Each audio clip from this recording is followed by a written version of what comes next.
G'day everyone and welcome back to another Rugby League video. We're going to be talking about the NRL Round 18, the upcoming round. I'm going to give you my thoughts and tips on every single game. Now, there's a lot still to happen in the competition. There's 10 rounds left, including this one. Most teams have still got a bye remaining. I think the Cowboys are the only team with 2 byes remaining.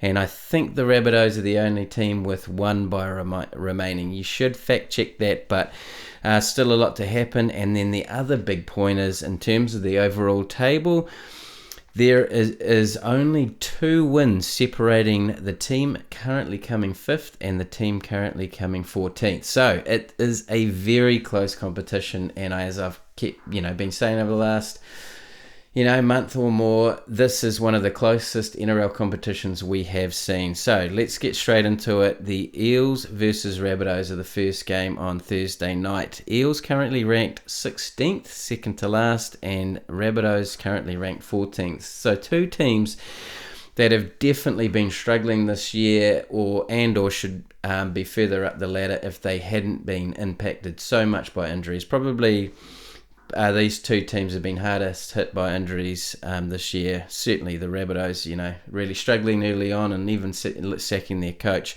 But they've been able to turn it around a little bit. Mike Sevo is out for the Eels.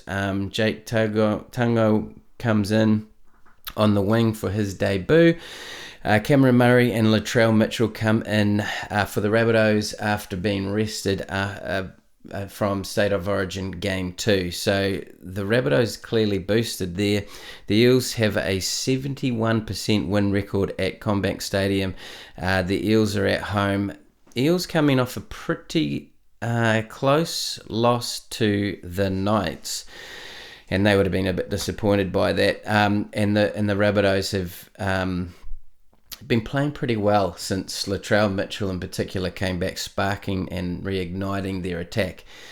So he's going to add a hell of a lot to that team. Now, I think, though, the Rabbitohs are favourites. My tip here is I feel like the Eels at home, they played pretty well last week. They lost by, I think it was 8 points. However, 3 of the Knights' tries were from drop balls, which I'll touch on later when I review the Knights game. But the Eels were there or thereabouts and have looked a hell of a lot better since Mitchell Moses and Clint Gutherson have sort of both returned at the same time. And of course, Mitchell Moses has been played very well in the last State of Origin game.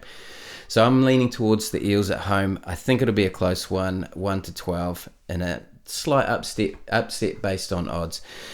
The Sharks versus Titans on Friday night. Sharks currently ranked 3rd, and Titans ranked 15th. Titans, have been struggling a little bit, but certainly Sharks are relatively strong favourites here. Daniel Atkinson comes in on the wing in place of Sione Katoa, who is missed out of the game through concussion protocols, and AJ Brimson is back at 5/8, which is a good result for the Titans considering Jaden Campbell. Jaden Campbell is out with a hand injury. Jojo Fafita comes in back from injury as well, so he goes to the wing, which means that Phil Sami can play centre, which means that both Fermor can go back into the forward pack. Moeka Fotuaika comes back after State of Origin. So the Titans are, a little bit boosted there. The Sharks have lost 2 in a row and will be very keen to bounce back at home. They've lost the last 2 games, though, it's worth noting, the total margin of 3. They lost by 2 points a couple of weeks ago, and they lost in Golden Point against the Bulldogs. So the Sharks haven't completely fallen off the radar, but they'll be very keen to bounce back and win this at home. Titans aren't the worst team in the competition, although they did lose to the worst team in the competition, the Tigers, a few weeks ago. But then the Titans bounced back to beat the Warriors 66-6. Jaden Campbell's a big loss, but when AJ Brimson was playing before he got injured, he was offering sort of similar to what Jaden Campbell has offered the last few weeks. But look, I still think the Sharks should win this one comfortably, 13+. Broncos, Panthers. Broncos currently ranked 10th. ranked 10th versus Panthers currently ranked second. Panthers, of course, favourites, but this game is up in Suncorp, home game for the Broncos. All Origin stars are back, basically. So for the Broncos, we've got Reece Walsh, Payne Haas, and Patrick Carrigan. Katoni Staggs is out due to personal reasons, which means Dean Mariner will go to centre and Corey Oates will start on the wing. So yeah, not significant, changes there. And then Dylan Edwards, Brian To'o, Jerome Luai, Liam Martin and Isaiah Yeo all get a start, although Isaiah Yeo did play last week, but now he's going to be starting. The Panthers won't be happy with their loss to the Cowboys, and they tend to bounce back from a loss very well. Let me remind you of the time the Warriors beat them at Magic Round, and then the Panthers came up against the Sharks. It was 1v2 in the table, and the Panthers absolutely smashed them. So look, I think the Panthers, they're going to be very keen to bounce back, although the Broncos will be the same. They lost to the Warriors. However, the Broncos attack hasn't fired too many shots in the last month without Reece Walsh, and of course Adam Reynolds has been out for a while, but Reece Walsh is back. And the Broncos shouldn't be ranked 10th, let's be fair. But look, the Panthers, I think, will be too strong. Panthers 1-12. They are favourites to win this, even though they're away from home. They'll be very keen to bounce back after what performance they put out. Even without their stars, I get that, but they'll be keen to bounce back. Bulldogs versus Warriors. Bulldogs currently ranked 5th. Warriors ranked 13th. Connor Tracy is back for the Bulldogs, as well as Kurt Mann. Jacob Kiraz will then go to the wing. He played fullback last week. It wasn't really an experiment because Connor Tracy wasn't playing, but Blake Taaffe was available. So, look, Kiraz needs a bit more time at fullback. I'm not going to say anything more than that, but they are much better with that setup. Blake Taaffe drops out. The Warriors will have the same 17, but Tohu Harris is named to start at lock, which I think is a good thing too, although I don't mind him coming off the bench if Whanua Blake is starting. I feel like that's a good rotation if Whanua Blake comes off and Tohu Harris comes on. You don't want them both to be off the field is kind of what I'm getting at, but Mitch Barnett's really the key man in the forward pack at the moment. The Bulldogs have won more games than they've lost this year, and currently ranked 5th, doing very well. And they would have gained a lot of confidence over the Golden Point win against the Sharks, that is for sure. They should be better with Connor Tracy back as well. Still no sign of Jacob Preston, but Kikau is being back, and he's a key man for them as well.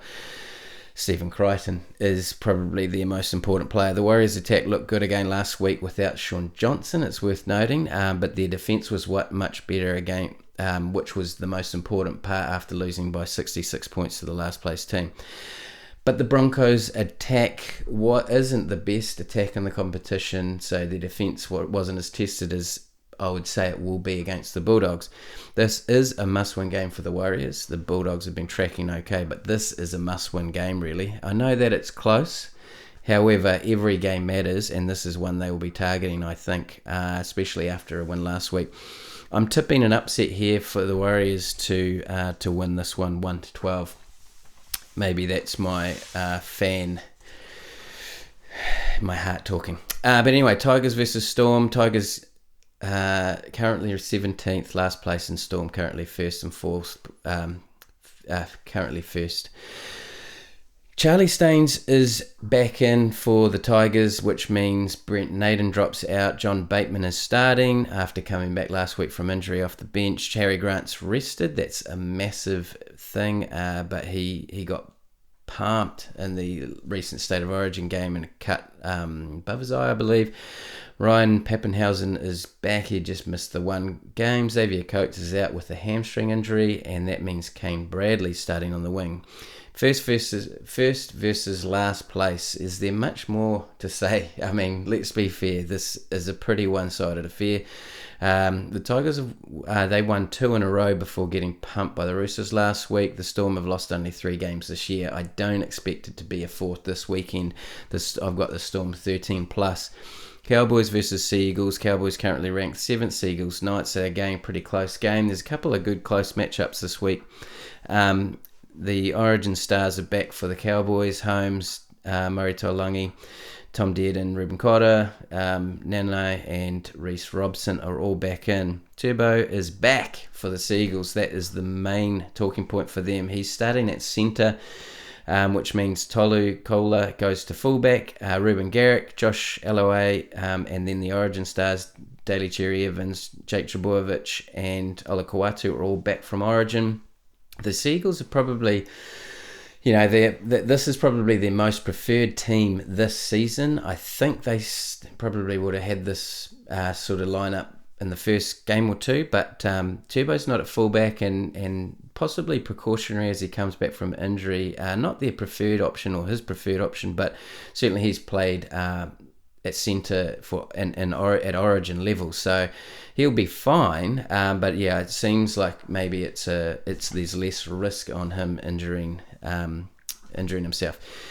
The Seagulls can beat anyone on their day, let's be fair. However, what the Cowboys were able to do against the Panthers last week without the Origin Stars, I know the Panthers were without their Origin Stars, but let's be fair, the Cowboys are most hit in terms of personnel involved in Origin.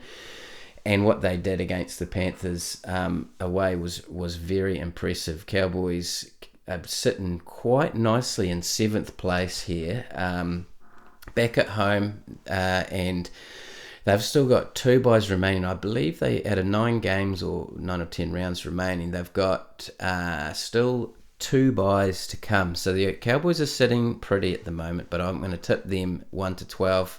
But this will be a close one. Could go either way. So Roosters versus Dragons. Roosters currently 4th. Dragons currently 8th. Joey Manu is out, which is the biggest talking point for the Roosters. He's out for a month with a hand injury. Michael Jennings comes in and has filled that role quite well when he has this year. Zach Lomax is back on the wing for the Dragons, and he's been quite a key man for them, quite influential from the wing there, and goal kicking. This game is at longer odds than the Tigers versus Storm. I don't think that just doesn't add up to me. But anyway, that's what you've got. The Dragons are coming off a great win against the 5th place Dolphins, and pretty much full strength, to be fair. Most of their personnel are available. However, the Roosters are top 4 for a reason, and their attack is the best in the competition by some margin, probably. Their defence seems to be getting better to match that. So they are all but the complete package, and other than Joey Manu, they've got a pretty decent squad there, pretty much full strength. I've got the Roosters to win this. I've got it 1-12, but I think because the Dragons have performed quite well this year, but the Roosters have the potential to. But that's the hardest part. I think the Roosters will win. The margin's the hard one. The Roosters can put 20 to 30 points on most teams in the competition. But I'm going to go 1-12. I feel like the Dragons will show a bit of grit there and keep it close. Then the last game of the round, Raiders versus Knights, another close one. Raiders ranked 12th at the moment, Knights 11th. KO Weeks goes to fullback, Rapana to the wing, Albert Hopperway to centre, Adam Cook starts at halfback. Pretty similar to what they actually ran in their previous game. Ponga is back early for the Knights. I guess he's probably making a push for Origin, but lucky for him, he has been able to come back slightly earlier than what they were predicting. Which means Fletcher Sharp will go to bench utility position because Phoenix Crossland is out. Leo Thompson and Dylan Lucas are both back. Very likely to be a close one here. I'm expecting Ponga to hit the ground running. He's got a bit to play for if he is trying to get into the Origin side, and the Knights will be confident after beating the Eels in a close one. But like I said earlier, they did score 3 tries from drop balls. take that as it is. But they still did enough to win. The Raiders have lost 3 in a row now, I think, and one of those losses was against the Tigers, so that wasn't good. So they're definitely in a situation, but Ricky isn't mucking around. Ricky Stewart is not mucking around here, and he's mixed things up, certainly in the back line.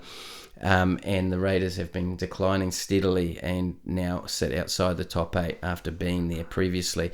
The Spine have a game under the belt with this arrangement, and the team was very competitive against the Storm at home, bouncing back after a pretty poor loss the week before, letting in quite a few points. So look, I think that the Raiders, they do get up for this one. That's the way I'm leading. Another slight upset, you would argue, although this one is harder to get my head around in that sense. But look, I think that the Raiders will get up mentally and physically, especially after what they, how competitive they were against the Storm at home, or in Melbourne, last weekend. This one is a tough one for me, especially with Ponga back. A lot of it will probably depend on how Ponga, if he does hit the ground running or not. I do acknowledge that the young Price, who played 5/8 last week, does add a little bit more for the Knights. But yeah, look, I'm going to lean Raiders 1-12 in a tight, gritty, probably semi-boring affair, so it'll be close. Raiders 1-12. Anyway. Let me know what you think. Do enjoy the weekend ahead, and I'll catch up with you next week. Thanks.